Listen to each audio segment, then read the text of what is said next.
everyone, my name is Dr. Alicia Campbell.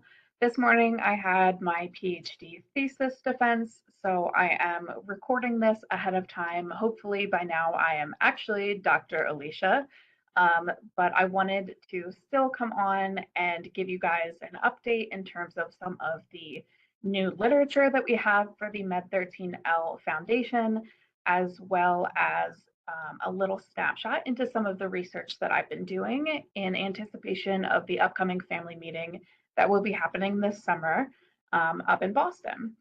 So I recently was able to put together the gene review for MED13L syndrome, and I'm going to kind of explain a little bit about what that is, what it looks like, how to access it, and of course, I want to give a huge thanks to the MED13L Foundation for the opportunity to write this as a graduate student, hopefully no longer a graduate student, but so let's get started.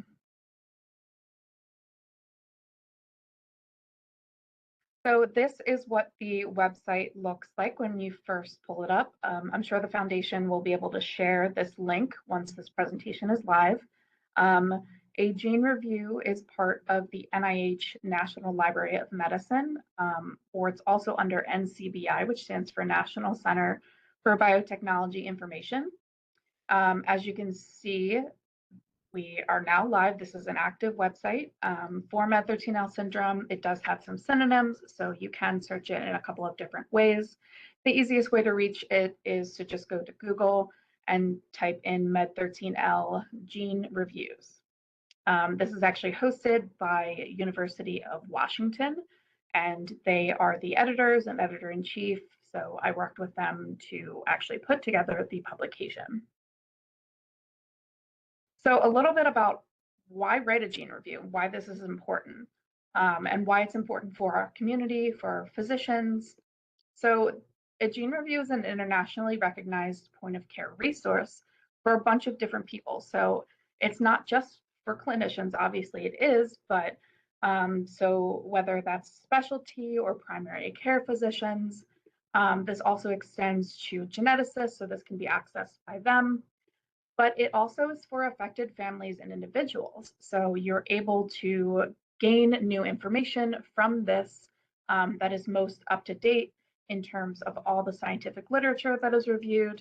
And it kind of is a nice way for a clinician who's unfamiliar with MED13L syndrome to easily Google it, access this through the internet, and it provides a bunch of different things, which I will go over. It has high visibility. This specific website has more than 10 million clinicians that use it every single year. So this is both, again, the specialty primary care people, as well as geneticists are accessing this site. 10 million people are accessing this site every year. A quote from their website that it's clinically relevant and medically actionable. So all of the information that's provided on there helps families and physicians establish a base model of care for individuals with MED13L syndrome. So it basically lays out everything that you would need to know in terms of symptoms and treatments, everything from the genetics behind it, how to understand the genetics, the genetic report, all the way through how to maintain a daily life. So what we need to be looking for at each doctor's appointment, that kind of stuff. So this is information that we can provide our primary care physician such that we're able to maintain the certain checkups that we need. So primary care visits. This also might help with certain specialist appointments that might need to be scheduled. And I'll go over what that means in a couple of slides. This also could help with guidance for school and other accommodations. So actually on this website are different programs, links to different programs that might help with getting guidance for accommodations both at school and outside of school and extracurricular events for those children that are of school age. In terms of research, this is actually indexed in PubMed, so it's available on PubMed. It has a DOI, if you know what that means. And it's accessible not just for clinicians, but for researchers worldwide. So anybody who is studying MED13L syndrome. This specific gene review itself, as well as all of the other ones, went through a tedious peer review process. So not only did we go through all of the literature that's associated with MED13L syndrome, but this was also sent out to experts on MED13L syndrome that typically see patients that might have it, or have experience with some sort of science behind MED13L syndrome. So it's not just a biased representation written by just me. It's actually peer reviewed by a bunch of different people that okay the publication before it goes live. And lastly, it has the most up-to-date information. So based on scientific literature that's found in PubMed, all of this information was curated and put into one document. And the gene review itself can be updated as needed, or they recommend every 4 to 5 years, or as requested by the author.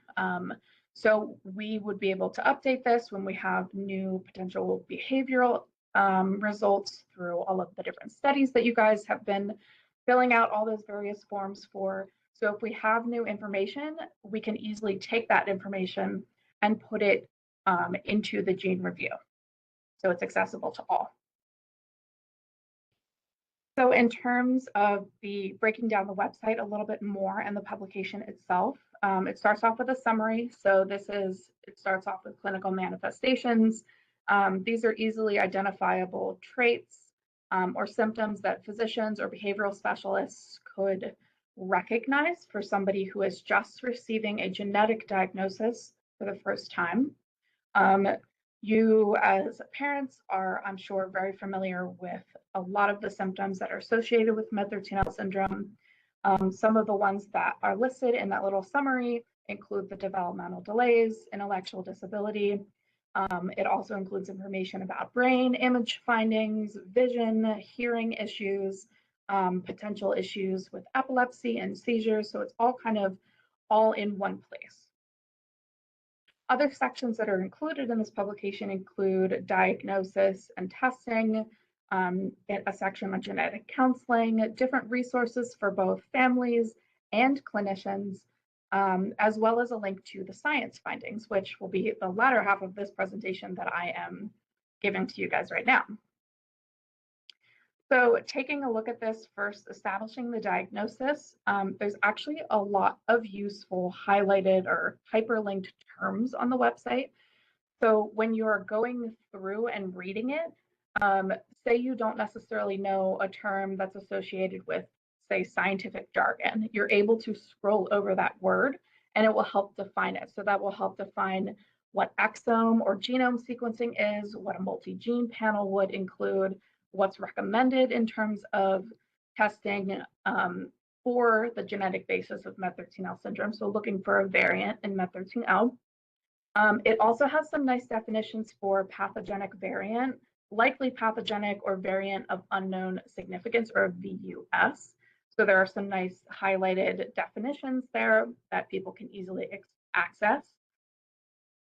In terms of molecular genetic testing that's used with MED13L syndrome, the majority of pathogenic variants are identified through sequence analysis. We do have a couple of duplications, gene duplications, but that accounts for a smaller percentage of the variants that are identified. But this actually went through all of the literature and determined how most variants are diagnosed.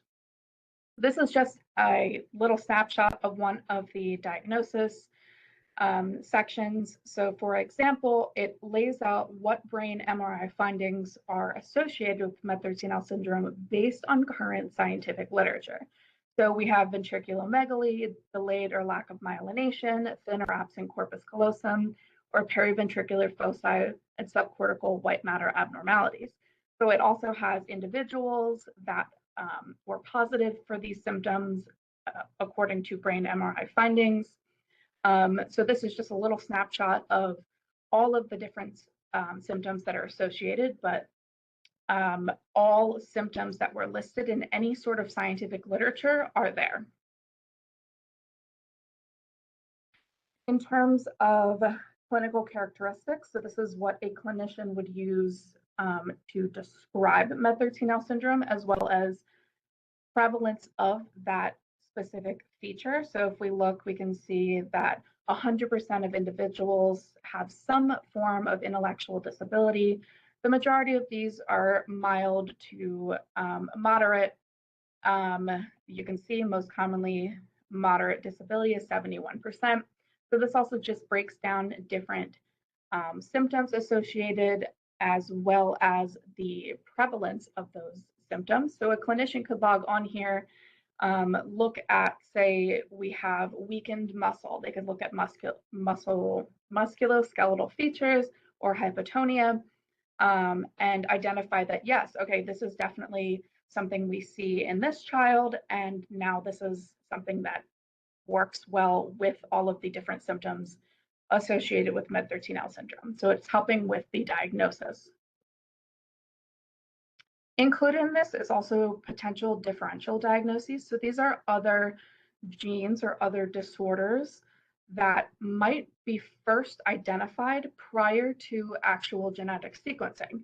So if somebody identifies as autistic or has congenital heart defects, a clinician might first say, okay, this looks like a 22q11.2 deletion. So that's a deletion in a chromosome, or Kleefstra syndrome.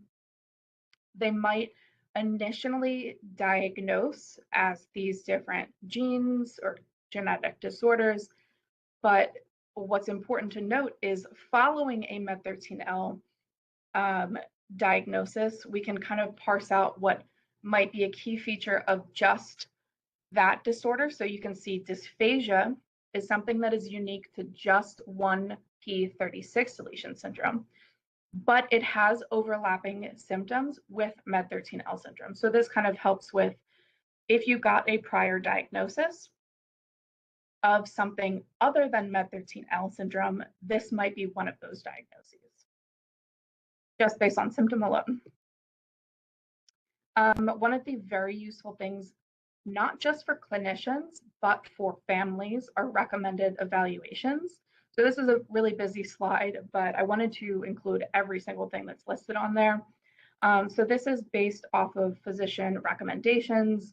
So these are potential screenings or testing that might help with management of symptoms. So for example, if we have visual issues where we're seeing reduced vision, this would help to have an eye doctor examine, or an audiologic eval for hearing issues. So this basically ties the symptom or concern with the potential evaluation that would be needed. It goes also a step further and looks at treatment of manifestations. So if we have, say, epilepsy, it has been shown that those with epilepsy may benefit from anti-seizure medications or ASMs. So that is a consideration. Or for example, for respiratory, to look into treatment of respiratory issues by interacting with a pulmonologist. So it's manifestation or concern and potential treatments for this. And it also includes some recommended surveillance. So this is more so something that a family would be able to use as they go to primary care visits or specialist visits. So the nice part about this is the frequency at which they recommend, so this is a gene review house style, how frequently they recommend seeing a specialist based on system or concern. So for musculoskeletal, they recommend physical medicine, OT-PT, which I'm sure a lot of people are familiar with, and they recommend a frequency of at each visit. Or for example, for hearing, they recommend testing annually or as needed as symptoms progress. So this is just a snapshot of that full table, but it helps with the frequency of when we might start to look at symptoms, look for symptoms, maybe catch them early on. It also goes into a lot of different genetics. So both parents as well as siblings on the next slide, the inheritance patterns. So explaining what gonadal mosaicism is, for example, that's one of the things that you can scroll over and it'll provide a nice definition as to what that term means. Or again, this is pathogenic variants, you could scroll over that. So this is basically assessing the parents of a proband. So that's an individual that is confirmed to have a mutation in MED13L gene. There's also information about siblings or sibs of a proband. And there's a further section about potential family planning. So when to seek genetic counseling if there's plans to have another child. And then lastly, which helps kind of tie into the second half of what I wanted to talk about, is the molecular pathogenesis. So this is the science section of MED13L gene review. So this looks at basically what is MED13L. It's, you know, a string of letters and numbers, but what is it in the cell? This is a little section that I wrote just based off of studies that have been done in my lab as well as other labs, looking at finding a molecular reason for MED13L syndrome, or something that we can see down at the cellular level that might help us identify MED13L syndrome. So that brings me to what I actually study, and I'll give a little bit of a teaser for the upcoming conference in July. So I am the mitochondrial person. I look at mitochondrial dysfunction in MED13L syndrome. So what this means is if we have a mutation in MED13 or MED13L, they're actually very similar proteins, and they function exactly the same in the cell. If we have a mutation, I'll bring up my little laser pointer here. If we have a mutation in MED13L, which you see here in the cell, our lab focuses on studying another protein, cyclin C, which is essentially what wreaks havoc in the cell, if that makes sense. So we have shown through our publications that if MED13L is no longer there to hold this whole complex of 4 proteins together, cyclin C can then exit the nucleus of the cell. So we have the nucleus where all the genetic components are, and then we have the rest of the cytosol where all of organelles. So that's ER, mitochondria. So cyclin C we have shown to exit the nucleus and actually interact with mitochondria. This was a very surprising result, as you know, cyclin C and MED13L are normally supposed to be in the nucleus helping with genes and regulation of genes. So why would cyclin C leave? Our thought process is that this complex is no longer together, so cyclin C can't be held in the nucleus anymore. So now what it can do is it can actually interact with mitochondria. And I have these little scissors to indicate mitochondrial fragmentation, is what we call it. So that's basically the chopping up of mitochondria. So mitochondria need to be this nice elongated structure. You think of mitochondria as just these little beans, but they're actually not. They're more of like a string-like spider web looking network in the cell. And what cyclin C does is it has this detrimental effect where it goes in and chops up the mitochondria, promoting mitochondrial dysfunction, which we know. I'll point out a meme on a future slide, but the mitochondria is the powerhouse of the cell. So this is not good. So what I'm looking at, specifically, we're looking at MED13L syndrome only right now, but it's also helpful to know that the MED proteins are not alone in their symptoms. MED refers to mediator, and it's this whole huge group of proteins. But if you notice with all of these different neurodevelopmental disorders is that almost every single one of them has intellectual disability and developmental delay. So there's clearly something going on at the cellular level that we don't yet understand. We're obviously looking to understand, that leads to developmental phenotypes or developmental symptoms that we are seeing. So whether that is cyclin C going out into the rest of the cell and chopping up the mitochondria is one of the main points of my research. So our first publication was looking at, again, this is cyclin C nuclear release and how that led to mitochondrial dysfunction. This was only in one cell line. So this was actually an individual that had a thymidine or a T duplication in their MED13L sequence. So these are all the DNA letters.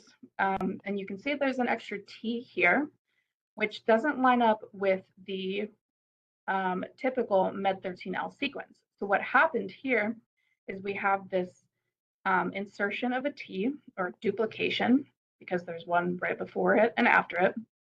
This leads then to a frame shift mutation, which I'm sure the word frame shift or missense or nonsense mutations have come up for you guys, but this led to a frame shift mutation and then a truncation, so a chop of the protein after exon 20. So in the entire stretch of the protein, it basically cut it off towards the end and it snipped it, and it's just a shortened version of the protein that is left in the cell. The huge caveat with these studies is that this was only one person. This was only one representative, and it's not a wide representation or an accurate representation of MED13L syndrome because it's only one type of mutation. It's only one location throughout the genome. And what's needed for these studies is to have as many different mutations, as many different individuals tested as possible. So what I was looking to do was basically add on to this study. So with the help of Dr. Jennifer Bain at Columbia, some of you may or may not have participated in this study. A few years ago, dermal skin punches were collected from 12 different individuals. Also at the time of collection, behavioral analyses were collected for 8 of these individuals. So this had Dr. Bain was looking at gross motor, fine motor, and communication skills in the individuals that were present. And what we're going through now is we're sorting through all of the data as well as doing all of the same experiments that we did with the original 1 MED13L patient and repeating that in all 12 of those samples to get a better representation of the entire population. So looking at different variations of MED13L, you can look at where that specific mutation occurs in the MED13L protein. So if we have something up towards the beginning of the protein, does that maybe have more difficulty with gross motor or fine motor skills? Or if we have something that's maybe towards the end of the protein and less likely to be needed for the full protein function, is there a more mild set of symptoms that we're seeing in this individual? So in terms of the 12 additional samples that were collected, this is the MED13L protein. You don't need to know specifics about it, but it is taken from my thesis defense. So these are all of the different variants that were collected. So I have several deletions, which are up here on the top, and the span of deletions, so how small or how big these deletions are. And a deletion quite literally means just it's that portion of one allele of MED13L, so one copy is missing. This also included a missense variant, a couple of frame shifts, as well as some nonsense variants. So we have a wide variety of mutations that we are looking at, as well as a wide variety of behavioral manifestations. So you saw on the previous slide, there are a variety of different levels in terms of communication skills, gross and fine motor, and now we're looking to correlate that with the specific variants. So like I said, kind of wrapping all this up and what future studies are going to look at, like I said, I promised the meme of mitochondria being the powerhouse of the cell. So we've seen that mitochondria are dysfunctional in MED13L cells, and I will actually present a whole lot more on this at the conference in July. But if we have mitochondrial dysfunction, what we can do is look at different compounds that are already approved to help get those mitochondria back to their normal functioning state or back to their normal output. So we can look at already approved drugs or FDA approved drugs or supplements to help target mitochondrial rescue. So we can either help the cell make more mitochondria, we can get rid of the unhealthy mitochondria, leaving just the good mitochondria, the strong ones behind, or we can actually look to stop the mitochondria from becoming dysfunctional. So stop it at the root of the cause um, in terms of the mitochondrial dysfunction. So that ties in back to my other favorite protein, cyclin C. But kind of wrapping all of this up, why this is important is a lot of important tissues throughout the body, including skeletal muscle and the brain. So that's skeletal muscle up here and a neuron from the brain. These tissues are very, very heavy in mitochondria. So you could imagine that if we have dysfunctional mitochondria, say in skeletal muscle, perhaps that's the reason why we see weakened muscle, or children are tiring out easier, or on the neurodevelopmental side of things, if the mitochondria are dysfunctional in a neuron, so in the brain cells, does that potentially lead to some of the behavioral manifestations that we're seeing or developmental symptoms? So mitochondria quite literally are the powerhouse of the cell. They're very important, and they're also easy to target. There are a lot of different drugs out there and a lot of different compounds that target mitochondria. So this is a very easy sort of biomarker that we can use to help combat some of these symptoms. So this is just a little snapshot of what I will be presenting in full. In July, I will be presenting on Friday, July 11th at approximately 2:45 at the Embassy Suites in Waltham. I hope I'm saying that right. But I hope to see some of you guys there. And I'm sorry for being a recording, but I hope you understand that today was a very momentous day in my graduate school education. But thank you for listening. I'm sorry if this is too long, but I will see you guys. If you have any questions, the foundation has my email. My email should also be, it might also be public on the MED13L Foundation website. But thank you.